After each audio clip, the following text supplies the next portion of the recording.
Let's move on to the Russia probe.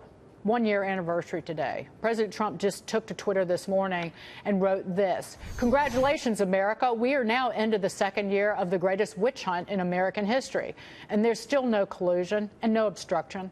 The only collusion that was done by Democrats who were unable to win an election despite the spending of far more money." And according to Trump's legal team, leader Rudy Giuliani, the witch hunt won't end in an indictment. Listen to this, Corey.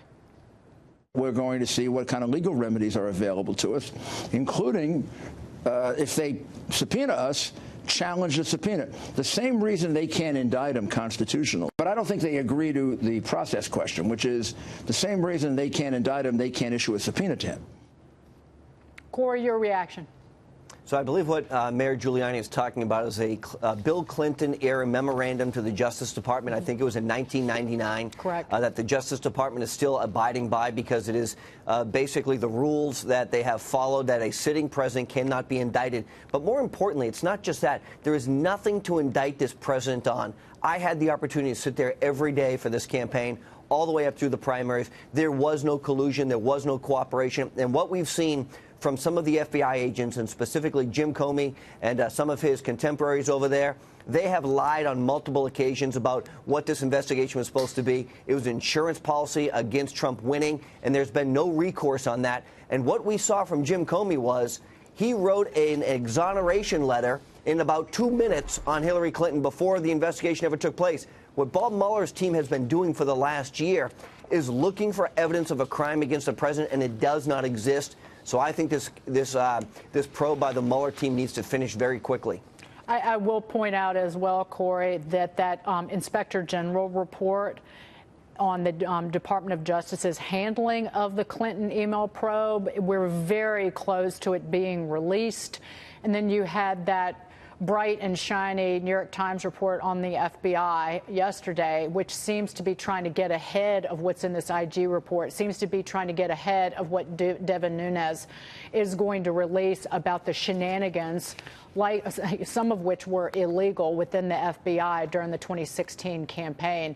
I want to move on, Corey, to Trump also taking to Twitter on the alleged campaign spying from the Obama administration. He wrote this: "Wow. Word seems to be coming out that the Obama FBI spied on the Trump campaign with an embedded informant. Andrew McCarthy says there's probably no doubt that they had at least one confidential informant in the campaign. If so, this is bigger than Watergate." What is your take on this? This is what Kimberly Strassel has been reporting on, that Devin Nunes has been trying to get to the bottom of this one confidential person.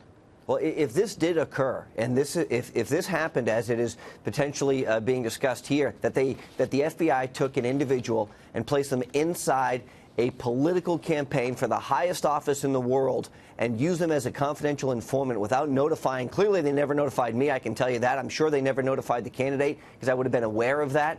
This is bigger than Watergate. It shows how deep state that some of these people are. And look, we know that Andrew McCabe now, according to our own IG report that's been made public, lied 3 times under oath about his responsibility at the FBI. One time he lied on the day that he was actually promoted to be the acting director of the FBI. We know that Jim Comey has lied to Congress. We know that Jim Comey has leaked classified information.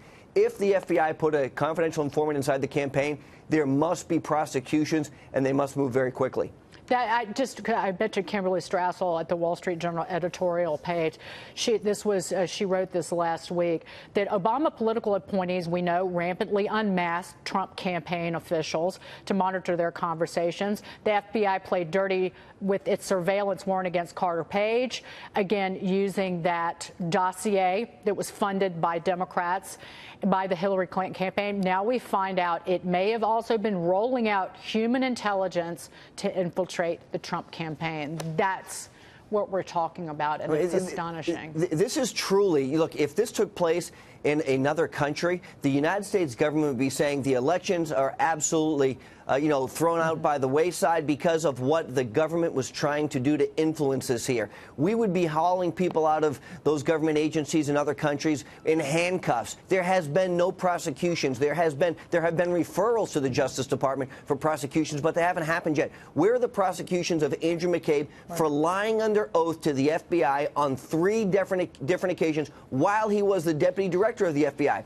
Where's the prosecution of Jim Comey for leaking classified information? There are 2 different sets of rules here for everybody. One for the FBI individuals who supposedly did these things, and one for everybody else. And the American people deserve better. They're leakers far and wide. How about the leaker who talked to Ronan Farrow in the New Yorker, talking about why he leaked Michael Cohen's confidential these banking records? I do want to move on. Speaking of leaking, let's talk about plugging the leaks. Former Deputy Chief of Staff under George W. Bush, Karl Rove, this is his take on the chronic leak problem coming out of the White House. I just want you to listen and get your reaction. This starts from the top. If you create an environment in which people don't leak against each other, then people will not leak against each other. I think there are a lot of people in there who think they're doing him a favor. And remember, who's the biggest leaker in the White House? It's the President of the United States, who calls up media figures all of the time and tells them stuff that he shouldn't be telling them. So he gives them license to do this kind of stuff. Needs to start from the top. The President needs to contain his outreach, and they do as well. Corey, your reaction to that?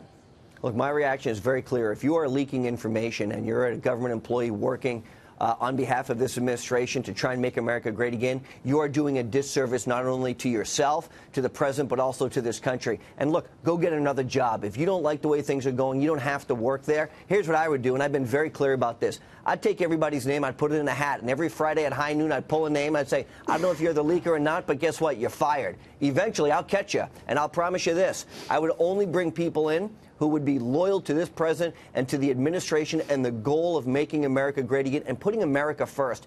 These people who are leaking are doing a disservice to our country. We've seen them leak about information when the president is speaking to other world leaders. Then they leak on their own colleagues. When you can't have candid, private conversations in private meetings, then that's a real difficult work environment. Have you said that to President Trump? Have you told him you need to start firing people?